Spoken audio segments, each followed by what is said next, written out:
Hello, this is Terrence McNally. 80-some days till the polls close on this election. The Harris-Walz campaign is riding a wave of momentum in the country to move past Trump that feels sustainable to me, and that is exciting. I assume Trump / the right / the GOP will get very dirty. Peter Thiel, who's already brought us J.D. Vance, is out of the move fast and break things school. Apologize later. On the sociopathic end of libertarianism. In 2016, the threats to legitimate elections were primarily voter suppression, purges, hoops, long lines, photo IDs. In 2020, the GOP Trump campaign engaged in widespread post-vote mischief and criminality, fake electors, resisting certification, fraudulent claims of fraud, and January 6th. 2024 will likely be worse. They'll be more competent. I assume that's a reality. But so is my 2019 conversation with Joshua Douglas about the good and vital work in his book, Vote for Us, How to Take Back Our Elections and Change the Future of Voting. Americans working to strengthen their democracy one community at a time, expanding voter eligibility, easing voter registration rules, making voting more convenient, giving redistricting back to the voters, improving civics education. You can learn more at Joshua Douglas, all one word, joshuadouglas.com. Hello, I'm Terrence McNally, and welcome to another newly recorded episode of Free Forum, a world that just might work. And I'm going to be speaking today with Joshua A. Douglas, professor at the University of Kentucky College of Law, and author of Vote for Us, capital U.S., How to Take Back Our Elections and Change the Future of Voting. And now to today's guest. I assume that listeners to this show and all those who care about democracy are well aware of the challenges presented by gerrymandering, by voter suppression, election manipulation, as well as the concerted efforts by Republicans to expand the negative impacts of those things.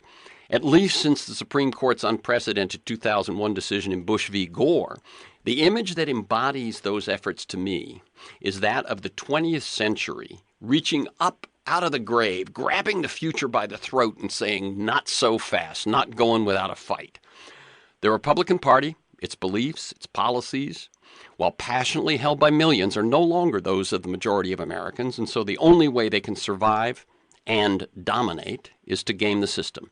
Their voters are more likely to vote, especially in non-presidential elections, and they have strategically exploited that advantage to gerrymander electoral districts and pass laws to suppress voting, leaving us with Trump in the White House, GOP majorities in the Senate, the Supreme Court, and a majority of state legislatures and governorships.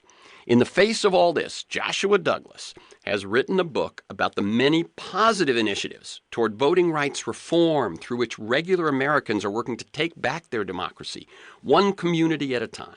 Vote for Us includes chapters on expanding voter eligibility, easing voter registration rules, making voting more convenient, finding ways to comply with voter ID rules, giving redistricting back to the voters, improving civics education, and more.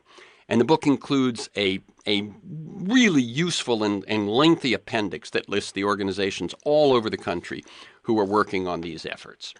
Joshua A.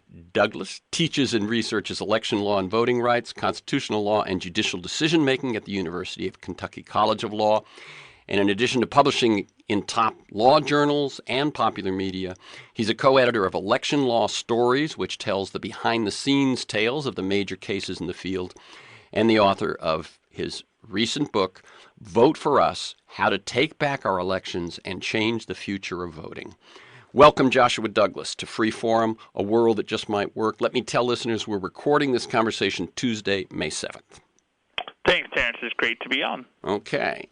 Now, I like listeners to get a feel for the people that we are talking with, not just the ideas and the work, although that's all important. So can you tell us briefly about your path, the way you see it, to the work that you do today? And feel free to go way back. Mention mentors, turning points, moments of decision. Let us get to know you a little bit. Sure. So, I've always been interested in elections in politics. And, I remember back as a kid going to vote with my mom. We had our elections typically in the school gymnasium used as a polling place. This is in Massachusetts. And so we had school like regular that day, except we didn't have gym class. And many kids were disappointed by that, but I remember sort of being excited about returning later on in the afternoon or evening with my mom to watch her vote. And so I think that really began a spark. In high school, I took a U.S. history class that was taught by an amazing teacher, Mark Gerstein, who has since passed away, who taught it kind of like a college course. I mean, he treated the high schoolers as if we were college students, really involving very vigorous reading and discussion. And then that led to a path of me going to college at George Washington University in D.C. and majoring in political science. While in D.C., I had the great opportunity to intern for both a U.S. Senator and in the Clinton White House. And that was really eye-opening and very interesting experience. Then eventually I went to law school and took a class in voting rights law with a professor named Spencer Overton, who really is a main mentor who led me to the path toward studying voting rights, because it melded my new interest in law with my prior major in political science in undergrad. And I wrote a paper for him, and he basically said this was good and you should think about academia as a career. And that led me to the path now where I've been a professor now for 9 years and just finished this book that I spent about 2.5 years on, a book for the general public about what's possible in voting rights. Very good. Now, that's interesting, that tale you tell about youth. I do remember, as a kid also, not necessarily going with my parents to vote, but just being excited about it. I don't know. Maybe civics education was better then, or maybe people were more positive. But I remember, that it was election day was quite exciting. And I remember, I think it was the 1988 presidential election where we had a mock election in the school as well. And in Massachusetts, Michael Dukakis was the nominee, and so I remember the class overwhelmingly voting for Dukakis, probably because he was, from Massachusetts. But that's one of my first memories of an actual election that I got to essentially participate in as the mock election. But then I do recall, every year was a big, important part of our annual ritual was to go to the elementary school where the polling place was located to vote. One question in that path you described. So you start out in Massachusetts, you go to college in D.C. How did you end up in Kentucky? Yeah, so I went to college in D.C., then I moved up to New York City for about 1.5 years and worked there before moving back to D.C. and doing some public policy before then ultimately going to law school at George Washington as well. Then I actually spent 3 years in San Antonio, Texas. I really wanted to work for a federal judge. It's kind of a prestigious position after law school to get a clerkship. And so I essentially applied nationwide and landed in San Antonio with an amazing judge named Ed Prado, who's actually now the U.S. ambassador to Argentina. Perhaps one of the only good decisions that President Trump has made is putting him as a U.S. ambassador, because he's a really great guy and is doing a really great job. So I spent 3 years in San Antonio and then wanted to enter academia. And essentially you apply nationwide when you want to become a law professor and find the school that will want to hire you and that's a good fit, and that was University of Kentucky. So I'm not a Kentucky native at all, although I've been here for 9 years. I've learned a lot about horses and bourbon that I didn't know previously. And so it's been a nice place to live. Lexington is a really nice college city. Yeah. And you guys had a very controversial decision last weekend. Yeah, the Derby was contested, and certainly the talk of the town, I guess the talk of the state and the country as well. Yeah. And of course, Trump had to tweet his observations about that as well.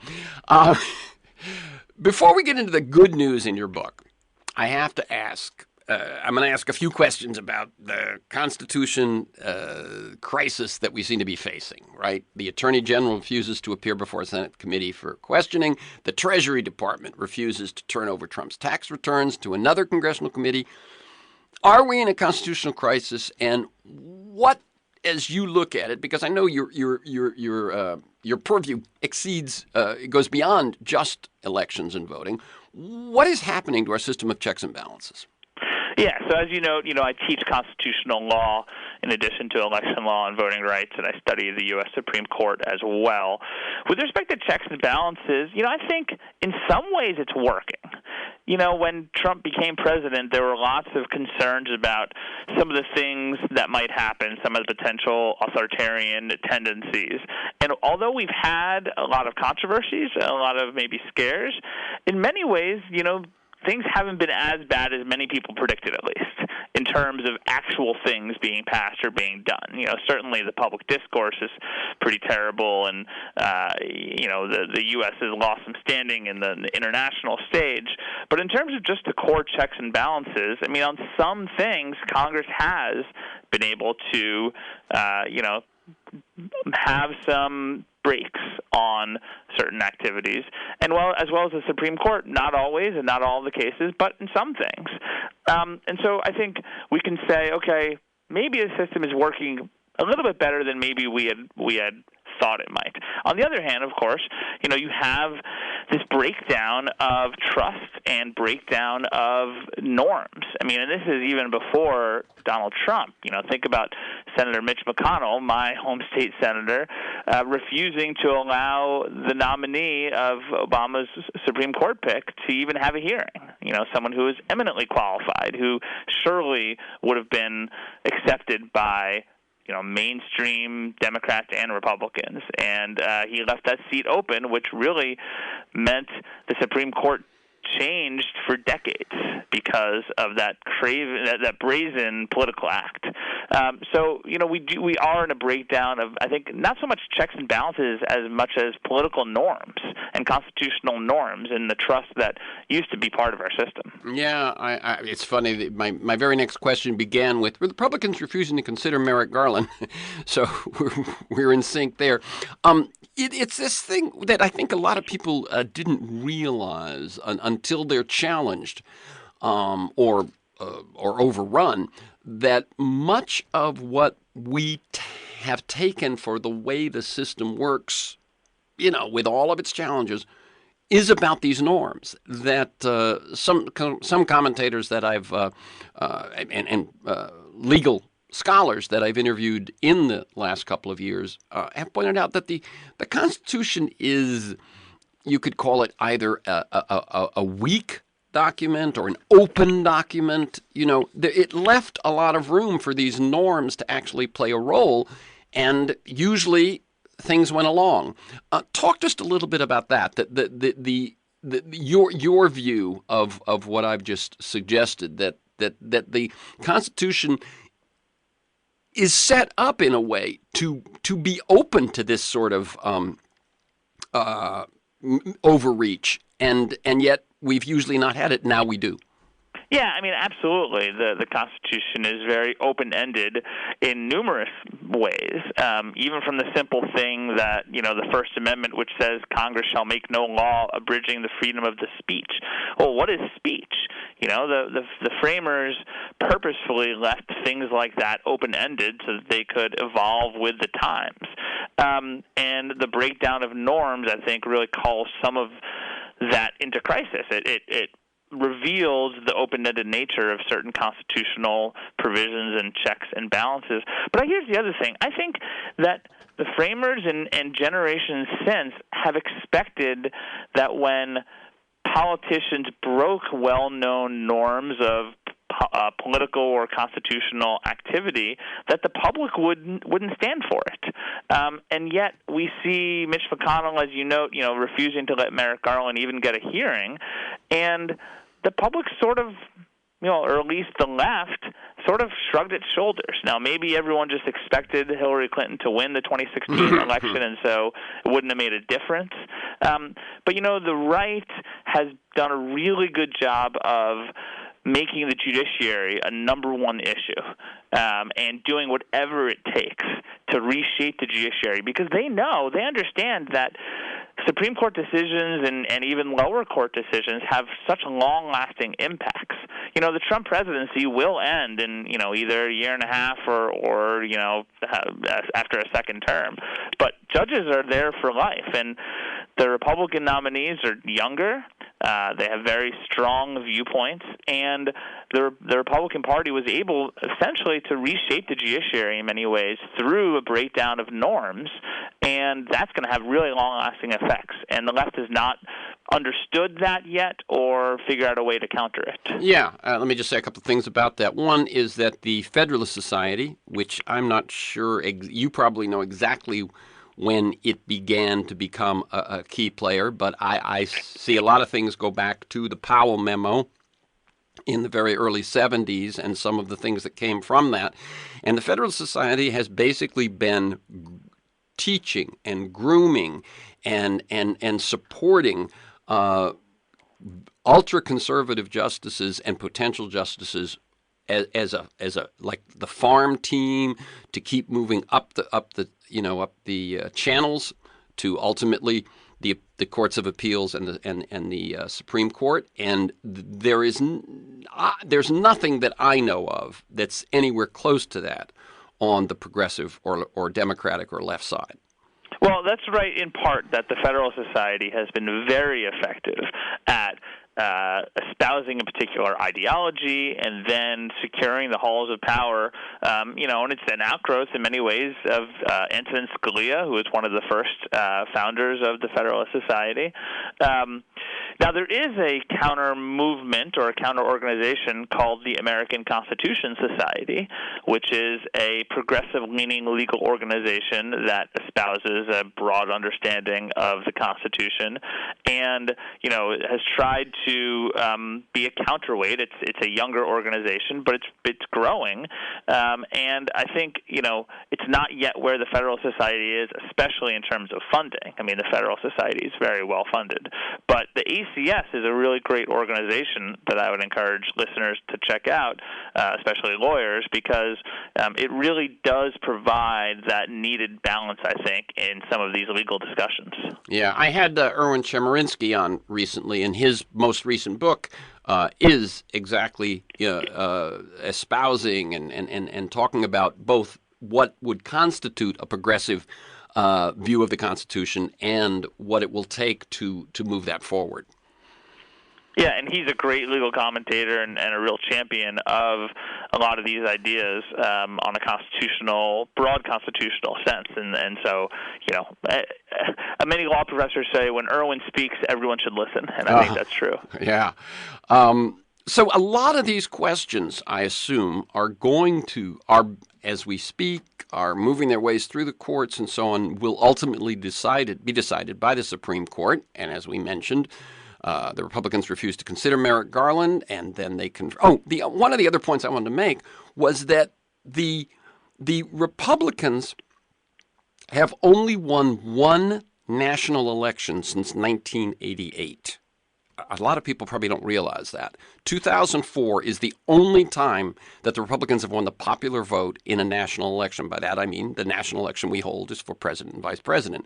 And that an awful lot of these judges were appointed by either Bush and as you say, Trump's greatest effect on us may well be the judges being confirmed under him, both by presidents who did not win the popular vote. One of the quirks that I doubt, many people foresaw. Yeah, it is in many ways, it will be his greatest legacy, and I think greatest, and when I mean largest legacy, and I think that's really a legacy of both Trump and McConnell. But the other thing to note is that in reality, most of the judges that Trump is nominating and the Senate is confirming are fairly mainstream Republican choices. That is to say, if Jeb Bush, for instance, were the president, or Ted Cruz, the same nominees would likely be put forward, and that goes to the strength of the Federalist Society and its influence. So, again, I look at the breakdown of the constitutional norms surrounding nominations brought upon by Mitch McConnell. Mm-hmm. For lower court nominees, you had what was known as the blue slip practice, where a home state senator could essentially object to a nominee, and that's now gone away. Right, and that by the way, is one of those things that was a norm, not a law. Absolutely. But it was a norm that was practiced for decades, if not centuries. on both sides. Yeah.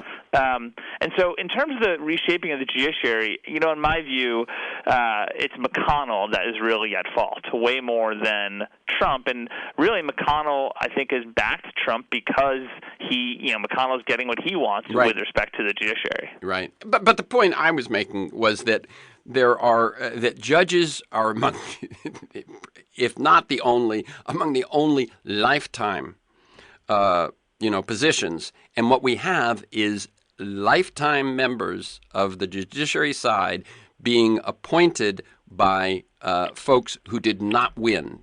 You say Cruz or Bush might have done the same nominees, but what I'm saying is someone who did not win the popular vote is appointing people who will serve for life. Just those two things together is kind of galling.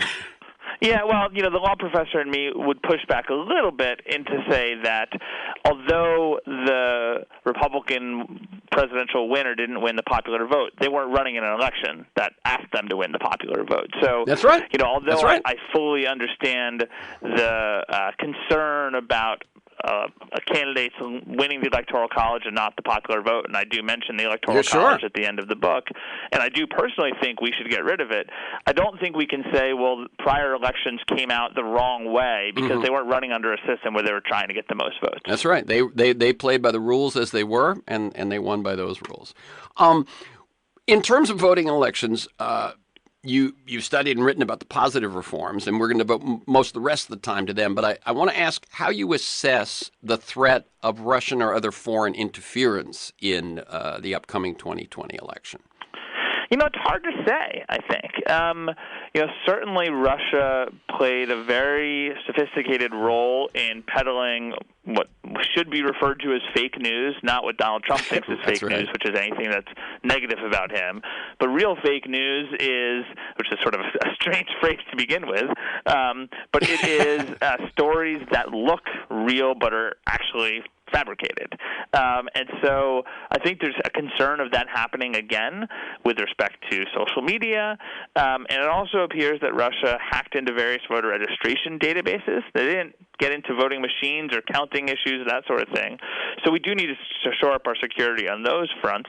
I guess I'm not all that concerned about Russia getting in and actually changing election results because, they didn't in 2016, as far as we can tell at least. We're really focusing a lot of energy on that. So I think the biggest concern goes back to this, changing of public perceptions based on fake news.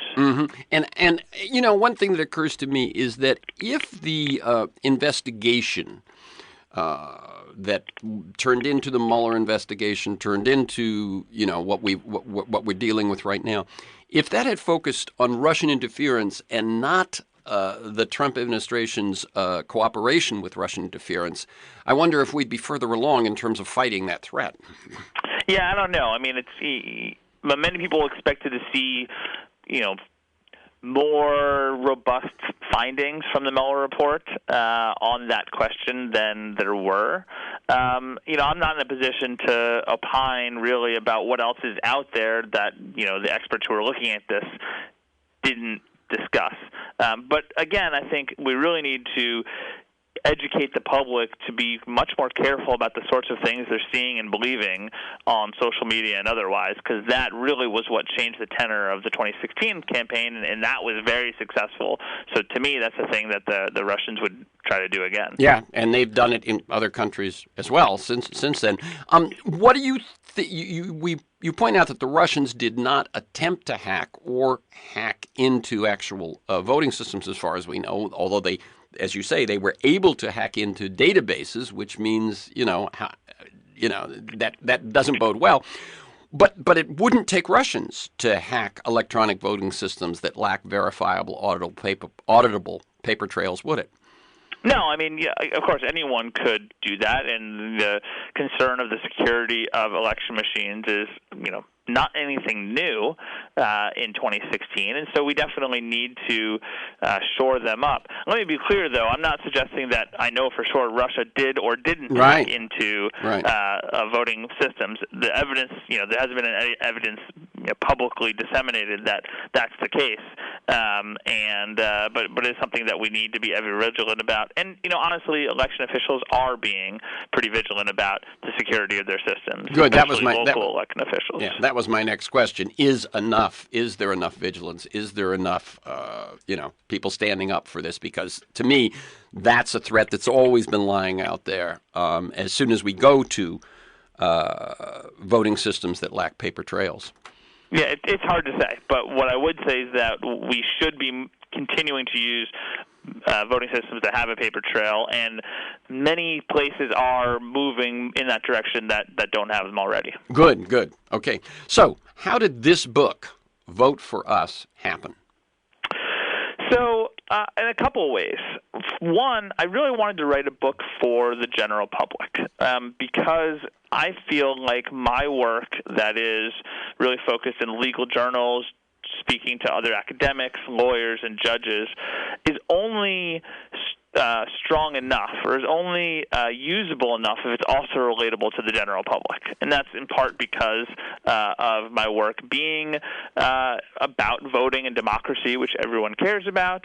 I've done a bunch of op-eds in various newspapers and media outlets and enjoyed the feedback I'd received from the general public. So I set out to write a book specifically for the general public to explain a lot of these things.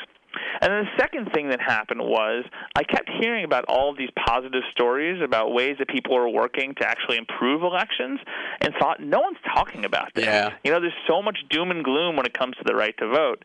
But yet I learned about all of these positive stories, and I felt like, we're not embellishing them enough and really highlighting them. And if we're only pushing it back against doom and gloom, we're only getting halfway there. Exactly. So this is Freeform, a world that just might work. I'm Terrence McNally. I'm speaking with Joshua A. Douglas, professor at the University of Kentucky College of Law, and the author of Vote for Us, How to Take Back Our Elections and Change the Future of Voting.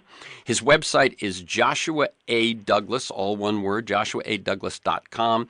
Hello, this is Terrence McNally. You're listening to my 2019 conversation with Joshua Douglas about the good and vital work in his book, Vote for Us, How to Take Back Our Elections and Change the Future of Voting. So, you want to write a book for the public. You want to feature the good news. And I assume that underneath there is a little bit that if all you hear is doom and gloom, then that resignation that actually tends to keep people at home rather than bothering to vote are reinforced. Whereas if they can feel like there's some good news, there's some good movement, maybe that increases the chance of actually using that vote. What did you hope to accomplish?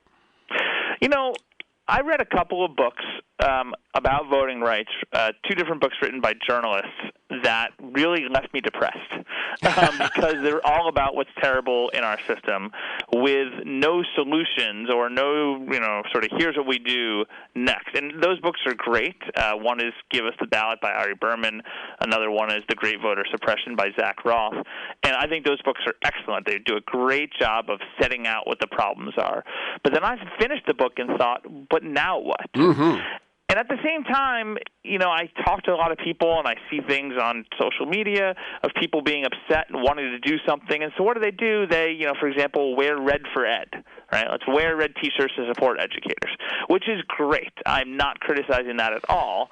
But I do question what change does that actually entail? What change does it actually accomplish? And so the hope of my book is that people understand that there's good news out there, that change is possible, and that it's happening by everyday Americans. I'll say that again, that it's happening by everyday Americans working on the ground in communities all over the country. So really the goal here is to provide people hope and inspiration and then a game plan for actually becoming involved to change our system. Okay. And by the way, I did interview Ari Berman on his book, Give Us the Ballot, and that podcast is available where my podcasts are, which is at my site, terrencemcnally.net, or iTunes, Apple Podcasts, and about 20 other sites. Just as I'm speaking to you and I'm raising, the specter of one threat after another, you just are an optimist. Where does your optimism come from? Yeah, I don't know where it actually comes from, although I agree that, this is a very optimistic outlook and an optimistic book. I think the optimism comes from the notion that what else could we do? I mean, yes, we have to fight back against the voter suppression, and the message here is not to stop any of that vital work. But in some ways, I feel like we play whack-a-mole, right? We beat back one negative law, and another one pops up in its place. And I'm not the type of person that wants to throw up their hands. I'm the type of person who says, okay, well, what's next? Invoke one of my favorite TV shows, The West Wing, and President Bartlett. When he finishes something and he says, what's next? Yeah. And I think that's a great mantra, too, right? What can we do to actually improve the system and improve people's lives through making our democracy work a lot better than it does? And so, one answer is to throw up our hands and say the system is rigged, to use the R word, and that, the entrenched interests are always going to win. I think, no, let's figure out what the solutions are. Maybe they're incremental, but we can fix things to make them a lot better. Right. And as much as I challenged you on your optimism, anybody who titles their show A World That Just Might Work clearly has the same point of view, which is exactly that, which is what next? Okay, what do we do tomorrow? What do we do today, given what happened yesterday? Can you comment on what's happening in Florida, where the people voted to restore the right to vote to felons who've served their time? Yeah, so this is a great example of a positive story that also is becoming a little bit negative right now, and so it demonstrates the push and pull or the expansions and contractions that we have to deal with. So Florida had one of the worst felon disenfranchisement laws in the country, disenfranchised felons for life, and the voters decided to change that. A lot of that was thanks to a guy named Desmond Meade, who had spent time in prison. He got out. He still kind of was in really bad shape. He actually almost committed suicide, but then he eventually cleaned up his life. He even went to law school. And he went to law school knowing that the state would not let him sit for the bar exam. And so after law school, he decided to try to change the state's democracy by creating a new organization called the Florida Rights Restoration Coalition, with the mantra of second chances, to try to allow, as he puts it, returning citizens and give them the right to vote back as soon as they finish their sentences. And so they waged a vigorous campaign, and they ultimately won. In Florida, you need 60% approval to have a state constitutional amendment, and it passed. And so that re-enfranchised about 1.4 million Americans.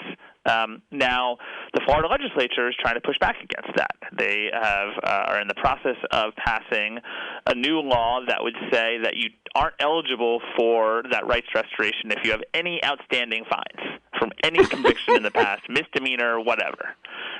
And many people would say, well, doesn't that kind of sound like a poll tax? You're saying you have to pay money to be able to get your right to vote back? Yes, the answer is yes on that. And so there are lawyers preparing lawsuits that I think ultimately will probably be successful to, make it such that this new law doesn't disenfranchise hundreds of thousands of people. Yeah, I think one of the interesting things you point out there is the push and pull, is the back and forth. And it was my understanding, and why I think optimistic as you are, that ultimately this new law, which kind of pulls the good news back, may not stand, is that the folks involved in writing that constitutional amendment ballot initiative made it, one, that it went into effect immediately. There were certain things they did, having learned the lessons of initiatives that have been, taken apart afterwards, that I thought they had done. I mean, everything I had read said they had made it about as airtight as you could, that what the voters voted for would be what happened. Yeah, and, saying that you have to pay back all fines and fees, which would have the effect of, I forget the numbers, but hundreds of thousands of people would not be able to regain the right to vote back. Many people who have actually already registered under the new law. It's just clearly against the intent of the voters who passed this initiative. And they campaigned on this issue of reenfranchising 1.4 million Floridians who have served their time. To take half of that away, I think would be, or whatever the numbers are, I think would be fairly absurd, and I suspect the courts will see that. But again, we can only go forward with positive reforms at the same time as pushing back against voter suppression, and we need to do both. Yeah, you got to play defense and you got to play offense. Yeah, but too often I think we only play defense. I know. And that's one of the big messages of my book is that, no, we also have to play offense at the same time. Not to the exclusion of not only, but both have to happen. Right. And I would say that message applies, and I'm sure you agree with me, way beyond, questions of voting. It applies all across the board. And it's why, for instance, Naomi Klein, book, No is Not Enough.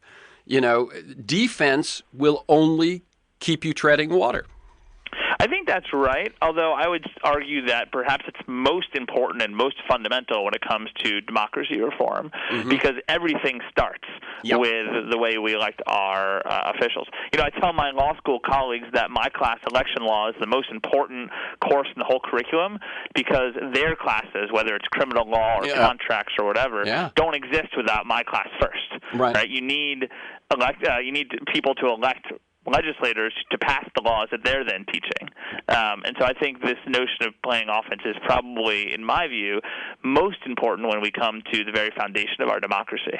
Yeah, for about the last 15 years, I've been advocating for something which I think falls right into your book, which is the Restore Democracy trifecta of media reform, election reform, and campaign finance reform. Yeah, absolutely. How we fund them, chapters. How we deal with the facts of them, and then how we actually vote. Yeah, so I have a chapter specifically on civics education. I have a chapter specifically on campaign finance reform, and I have multiple chapters on how the voting process works. And what they do is they all highlight positive stories, changes that are already happening. We talked about the Electoral College briefly. I spend a little bit of time on it, but not a ton, because the point of the book is to look at success stories already happening on the ground in communities all over the country. And there is a movement to reform the Electoral College, but what I want is a community in anywhere, somewhere in California, to say it's working over there, so we can do it as well. Mm-hmm. Let's just go take another minute with the Electoral College. It's the National Popular Vote Interstate Compact seems to be the biggest movement to deal with that, because the assumption is that incumbents in states who are made more powerful by the Electoral College are never going to vote to do away with it or reform it much. Tell people what the National Popular Vote Interstate Compact is, where it stands, and if it were to succeed, when you suspect that might be. Yeah, so the plan essentially is for each state that wants to sign on to say that instead of awarding their Electoral College votes to the winner in their state, they'll give their Electoral College votes to the winner nationwide. Let's say that in, let's say, Kentucky, where I am, if it were to sign on, which is unlikely, but just to use it as a hypothetical, Kentucky would say, even if a Republican wins our state of Kentucky, if a Democrat wins the national popular vote, we'll award our 8 Electoral College votes to that national popular vote winner. It's passed about a dozen states or so, and the laws in each of these states don't go into effect until enough states have passed it to equal 270 Electoral College votes, which is the number needed to win. It's in about a dozen states that equal about 180 some odd Electoral College votes, so they're well on their way, but not there yet. And it's passed mostly Democratic-leaning states, although the latest was Colorado to pass it, and that's sort of thought of as a purple state. Right. In terms of its, likelihood of passage, I really think what would need to happen is a Republican candidate winning the popular vote, but not the Electoral College, which actually almost happened in 2004. I know. And if that had happened, I think there would have been a lot more movement on this. But, I think at this point, when it's only passing in the Democratic-leaning states, that may not be enough to equal 270. And then if it does pass enough, it's going to go to the courts. Sure. Because I think there are some serious constitutional questions about whether the plan is constitutional with the Electoral College in the Constitution itself, and this is really a workaround of that. Yeah, and then we've talked about how the courts might lean. I want to do one more thing. We talked about felons. What about prisoners voting? Some have come out recently, and I believe you have talked about this, advocating this, currently serving time in prison, be allowed to vote. What's the history of that issue and its current standing? Yeah, so this has obviously been an issue in the Democratic nomination battle right now. With, I think it was Bernie Sanders was the first one to come out and say that he thinks we should allow prisoners to vote. Prisoners can vote already in 2 states, Vermont and Maine, and I don't think anyone thinks democracy there is broken. And in fact, those who are in prison but not yet convicted are still eligible to vote as well. So we actually do allow prisoner voting in lots of places where someone may be incarcerated, awaiting trial or whatnot. The history of prisoner voting and the history of felon disenfranchisement are intertwined. They all come from post-Reconstruction, during Reconstruction, post-Civil War moves to disenfranchise newly freed slaves and African Americans in general. It's a Jim Crow history, a racist history, that has racist effects to this day, where a large percentage of people who are disenfranchised are racial minorities. I look at this in terms of the fundamental right to vote, and we think of the right to vote as the most important right of citizenship. And when we put someone in prison for committing a crime, we take away a lot of their rights, but we don't take away their citizenship. Yeah. So I think there's a lot of good reasons to support the ability of prisoners to vote, or at least to never take the right to vote away to begin with. I mean, I'm not sure why we're tying committing a crime to the act of being a citizen through voting. Now, the book does not advocate for this because, again, it's looking at success stories, and so it really focuses on the places that have eased their felon disenfranchisement laws post-sentence or fulfilling all serving the your time of sentence. But as an academic question, I think that the history plus the fundamental nature of voting rights suggests that maybe Maine and Vermont have it right here. Oh, and one thing I wanted to mention when we talked about 1.4 million getting their franchise in Florida is to remember that the 2000 election, Bush v. Gore, when the count was stopped and it went to the original vote, was won by 537 votes. Yeah, and even the 2016 election was relatively close. That's right. Trump won by 100 and some odd thousand votes. A very populous state with a swing state with a huge electoral college impact. So, those 1.4 million could make all the difference in a national election. You write about a lot of the reform efforts by focusing on the stories of the individuals. It's really a hallmark of your book. And you spoke about one, the gentleman who was a force behind that felony reenfranchisement in Florida. Could you tell a couple more? Sure. One of my other favorite stories from the book comes from the redistricting chapter and Michigan's push to take the power away from the politicians to draw lines and place it with the voters. And this started because of a young woman named Katie Fahey. She's 27 years old at the time, and 2 days after the 2016 election, she posted on Facebook and said, "Hey, I'm kind of thinking of taking on redistricting in Michigan. Anyone want to join in?" Smiley face. And she says the smiley face was very important. She had no political experience. She had worked for the Michigan Recycling Coalition, and she said she posted it because she was kind of fed up, not necessarily with their election results, but just with the tenor of the country at that time. And really, she said she was afraid to go to Thanksgiving dinner because her family is politically split. So she thought, she'd post this, some family members and friends might respond. They'd all go find an organization to join. Well, a funny thing happened. Not very many people that she knew responded, but a whole bunch of people started sharing the post. First a dozen, then hundreds, then thousands. And people kept contacting her and saying, "Yes, I want to be involved. What can I do?" So she ended up starting a whole new organization called Voters Not Politicians. They went all around the state, held meetings to talk to people about what should go into gerrymander or redistricting and to avoid gerrymandering. They talked about, what does your community think of when you define yourselves? Is it school board lines or school district lines? Is it county lines? Is it something else? They gathered over 100,000 signatures in about 90 days without having any paid canvassers, which is unheard of. They got a ballot initiative on the ballot for 2018, and it passed overwhelmingly to create an independent redistricting commission in Michigan. And so now, instead of having the politicians draw the lines and to gerrymander themselves to stay in power, an independent commission is going to do it after the 2021, after the after the 2020 census, and the next round of redistricting starts in 2021. And that makes such a difference. It's interesting, in California, which was one of the early states to switch to a citizens redistricting, it was a big celebrity, and Governor Arnold Schwarzenegger, who was sort of the leading figure, although not the originator of that.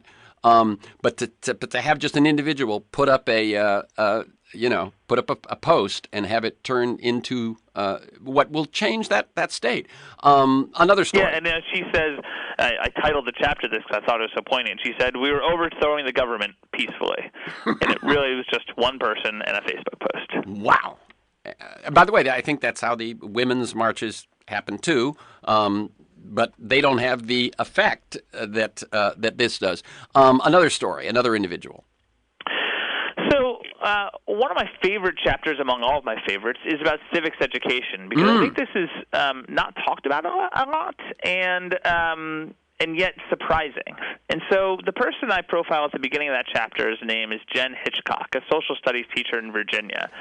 And, when I started writing that chapter, I thought that civics education was on the decline, by and large, and that what did exist was just rote memorization of facts, or, let's learn about the checks and balances, which, to be honest, for a 16 or 17-year-old or younger, is probably not the most exciting thing. I may like it being a constitutional law professor, but I'm not sure most high school students are enthralled by learning about checks and balances. But what Jen Hitchcock does is engage her students in real-world problems. She does what's known as action civics. So they debate things like voter ID laws or campaign finance. And she requires them to write policy papers that present both sides of the issues. She grades them only on the quality of their arguments, not on how they come out. And they tackle real-world problems. They talk about guns in schools and policies involving gun rights. Another school that I profile in that chapter comes from Washington, D.C. This is a magnet school, a public school that draws from all over the city. And the students there realized that their classmates were tardy pretty often to school. So they decided to investigate why, and they learned that essentially transportation was not very, very reliable for many of these students. So they came up with a plan. They went to the D.C. city government and convinced them to allow students to have free public transportation. And so now in Washington, D.C., any district resident who's under whatever age, I forget the exact age it is, but any student essentially can obtain a Kids Ride Free card to use the public transportation. Now, I can't imagine any of those students will ever forget the importance of engaging in their democracy through real-world action, and that's so powerful. Wow, that's great. I mean, I got one of the, where you sort of get a little chill and you're moist up just as you were telling it, even though I knew the story. And I'm going to jump from that one to, there are efforts in California and elsewhere to lower the voting age to 16. And before I go to this, I want to share a personal story, Josh. In 1972, the voting age was lowered from 21 to 18, right? And that was a big step. The logic being if they were old enough to fight in Vietnam, they were old enough to vote. And I was 24 at the time, been out of college 2 or 3 years, and I got involved with the McGovern campaign. I ended up running an assembly district in L.A. County for McGovern, and it was the most conservative Democratic assembly district in California. That is to say, it wasn't San Diego where, it was a Republican district, but it was a very labor-oriented, conservative. It was the silent majority within the Democratic Party. And I think they saw me coming. I was a kid from Massachusetts, and they said, "Oh, go there, run that district." It didn't have a college. It had 250,000 people population, but didn't have a college, didn't have an affluent neighborhood, didn't have the usual places that you go to for progressive voters. What I did was I would call the Nixon headquarters, and I'd say, "I'm thinking of setting up a debate in the local high school.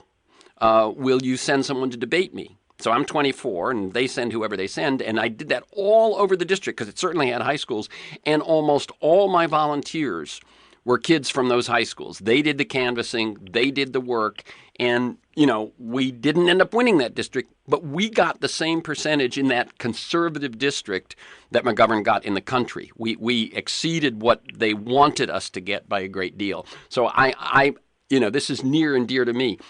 Is the public ready for 16-year-old voters? Well, the public is ready in the places that have done it. There are at least a dozen cities that have lowered the voting age to 16 for local elections. And And I advocate this on the local side first, because what I want is people to try it out, to see it working in their local communities, and that's going to, I think, generate broader support for this idea. So it started in Tacoma Park in Maryland in 2013, thanks to the advocacy of both an innovative city council member named Tim Mail and some local youths who were really engaged in the issue. And your story demonstrates, young people are amazing advocates for this country, for the future, and for themselves. And every place that has lowered the voting age to 16 for either local or school board elections has had young people at the forefront of the debates. So Tacoma Park did it, and then moved to Hyattsville, Maryland, a slightly more conservative place that agreed to lower the voting age. Greenbelt, Maryland, hopped across the country, and Berkeley, California, lowered its voting age for school board elections to 16, which should take effect, I believe, in 2020. San Francisco came close in 2016. It voted, it lost 52-48, but that was a big jump from the initial polling, which suggested it would only get about 36% of the vote, which demonstrated that through education, people changed their minds. And I just saw the Los Angeles School Board approved a feasibility study to look at lowering the voting age to 16 for its school board elections. So yeah, is the country ready? Is the public ready? I think at the local scale, once they hear all of the arguments in favor of it, it makes a lot of sense, and it's really working. And I'll just add two more things really quickly. One, this reform can create a whole new generation of engaged voters. If we want to improve voter turnout and both, couple that with civics education, have an educated, engaged electorate, 16 makes a lot more sense than 18.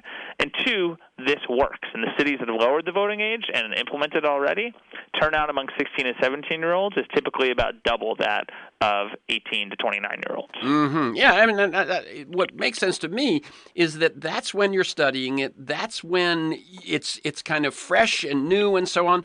And so if you can begin to build a habit of actually having power on your built on your foundation of knowledge, you as advertisers know and products know, if you can grab people when they're young, you may have them forever. So if democracy can give these people a vote when they're young, democracy may have them forever. Yeah, studies show that voting is habit forming. Yep. That one of the biggest predictors of whether you're going to vote is whether you voted previously. Sure. And that non-voting is habit-forming, too. If you miss the first election when you're an eligible voter, you're much less likely to become a habitual voter. And 18 is kind of a strange time to start the voting process. You're moving out of the house, you're entering the workforce or going to college. We make you jump through all of these hoops, whether it's registration, request an absentee ballot, et cetera. You've got all these other changes going on. But 16, we know where they are, so we can get everyone registered, we can educate them appropriately, and we can create this culture of democratic engagement. It just makes a lot more sense. And they probably will have effect on their parents who probably have less time to put into knowing what's going on than those kids do. And of course, there's the experience that the country has seen with Parkland and that the world has seen with Greta Thunberg and various other kids in Europe and America. It seems to be a moment where young people are showing they have the sense to do this.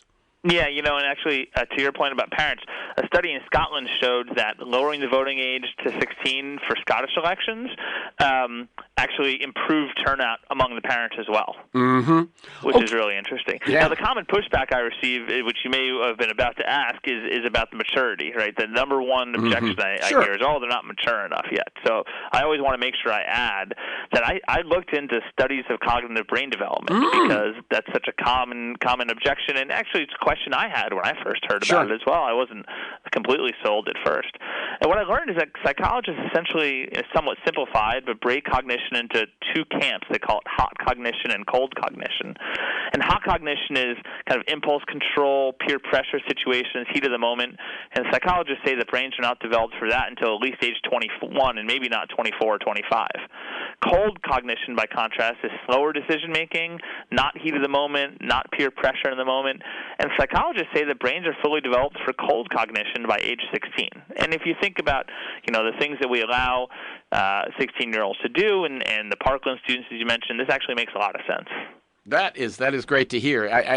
Yeah, exactly. That you want to root it because I will confess, before I picked up your book, Josh, there is a bill, I think, in formation in California beyond the LA City Council or the LA School Board to do a number of reforms, and one of them is lower the voting age to 16. And I had been hesitant to sign on. And to advocate for it because I felt, people aren't going to be ready for that. It may take down the other reforms.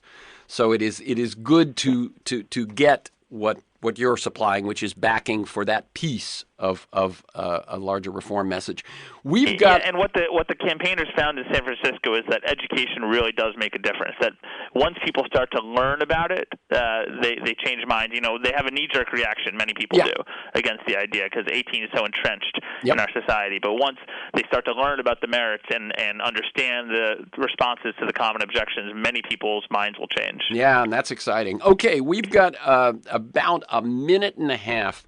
Your thing of, besides picking up your book, Vote for Us, besides looking at the appendix and finding organizations that are working on issues they might care about, what would you tell listeners to do? Well, talk to your kids. If you have kids about politics, bring them to the voting booth.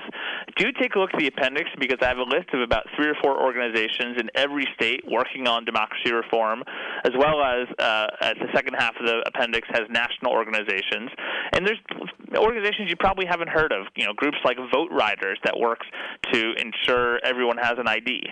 Voter ID laws are not going away, but we can reduce their negative effects if we make sure everyone has an ID. And groups like Vote Riders and another group called Spread the Vote are working on those sorts of issues. Subscribe to your local newspaper. Local journalism will save our democracy, but only if we give them the support. So that's another step that I think is vitally important. And then continue the conversation about positive voting rights reforms. Pick one of these ideas, whether it's redistricting reform, campaign finance, ranked choice voting, which we didn't get the chance to talk about, but I have a chapter on it, and talk to your neighbors about the merits of these and try them out. Okay, wonderful. So again, the book is Vote for Us, How to Take Back Our Elections and Change the Future of Voting. The website is joshuadouglas.com, Joshua A. Douglas, so there's 2 A's right in the middle of that. Don't think you made a typo if you put it down that way. You've got West Coast appearances coming up and a Twitter handle. Hand that to folks. Yeah, the West Coast is in the middle of June. You can get all the dates at my website, joshuadouglas.com, or click on Book Tour. Twitter handle is @JoshuaADouglas. I'm pretty active on there. Okay, and the other thing is he does articles and posts sort of on a pretty regular basis. So if you get to the website, he's doing stuff for CNN and other folks on a regular basis.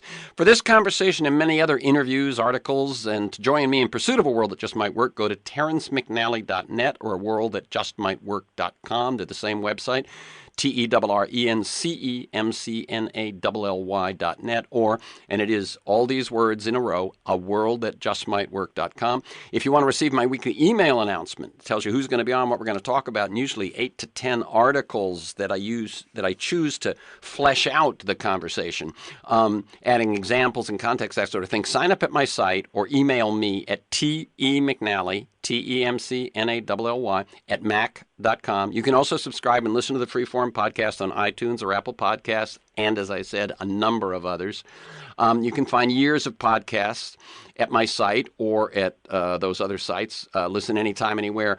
Michael Lewis, Jeremy Scahill, Naomi Klein, Robert Reich, Van Jones, Connie Rice, etc. You can also follow me on Twitter at McNally Terrence. Thanks to G, my engineer, Kiana Williams in production, for Mark Maxwell in production, George Vasilopoulos at Progressive Voices, and most of all you, my listeners. Please share this podcast widely. Thank you, Josh Douglas. Keep up the good work. Appreciate it. Thanks for having me on, Terrence. Okay.